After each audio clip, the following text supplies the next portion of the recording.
నీరు నీరు నీరు రైతు కంట నీరు చూడనైన చూడరెవ్వరు గుండెలన్ని బీడు ఆశలన్ని మోడు ఆదరించు నాథుడెవ్వరు. 5 ఎకరాలు పంటేశారు. 5 ఎకరాలకి దాదాపుగా 50,000 వేసుకున్నా 2.5 లక్షలు పెట్టుబడి పెట్టారు. ఈ రోజు పడ్డ ఈ అకాల వర్షాల వల్ల రూపాయి కూడా చేతికి వచ్చే పని లేదు. ఒక గింజ కూడా ఎందుకు పడుతున్నాడంటే దీంట్లో ఒక్క గింజ కూడా బయటకు వచ్చే పరిస్థితి లేదు. ప్రభుత్వం కొనడానికి కూడా అవకాశం లేదు. రైతు కన్నీళ్ళు పెడతాడు చూడండి.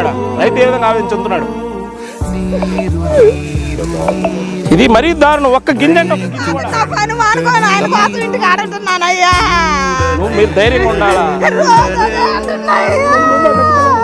ఏవద్దు, మందు తాగాల్సిన పని లేదు. నేను మాట్లాడతాను.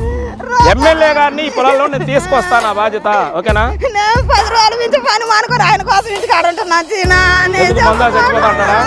చనిపోవడం వల్ల పరిష్కారం వస్తుందా?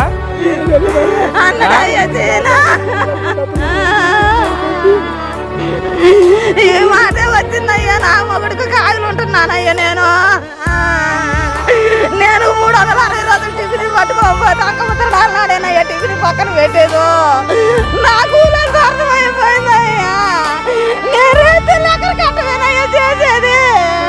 నేను ఒక పోటీగా నాగా లేకుంటుంటానయ్యా. మండిపోయే గంగ తల్లి జాడలేదని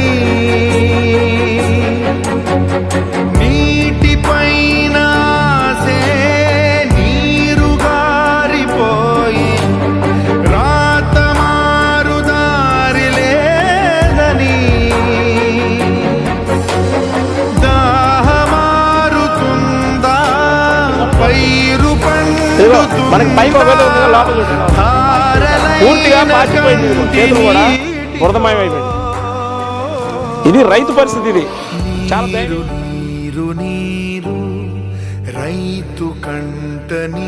ఎందుకంటే ఒక్కో పొలానికి ఒక విధంగా, కొన్ని చోట్లేమో ధాన్యం రంగు మారింది, కొన్ని చోట్ల కొన్ని చోట్ల పొలం కొట్టుకో అసలు వరి పంట వేసారు లేదని టౌన్ కొట్టుకుపోయింది.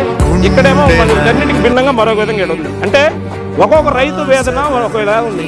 ఎవరిని కదిలించినా ఒకటే కళ్ళమ్మ నీళ్లు పెడుతున్నారు. ఏం సార్ ఏడవకి ఏం సార్ అంత 5 ఎకరాలు ఎట్లనే పడిపోయి సార్. ఏమన్నా అంత కవులు పొలాలకి సార్ ఏమన్నా మన సొంత భూమి సార్ అని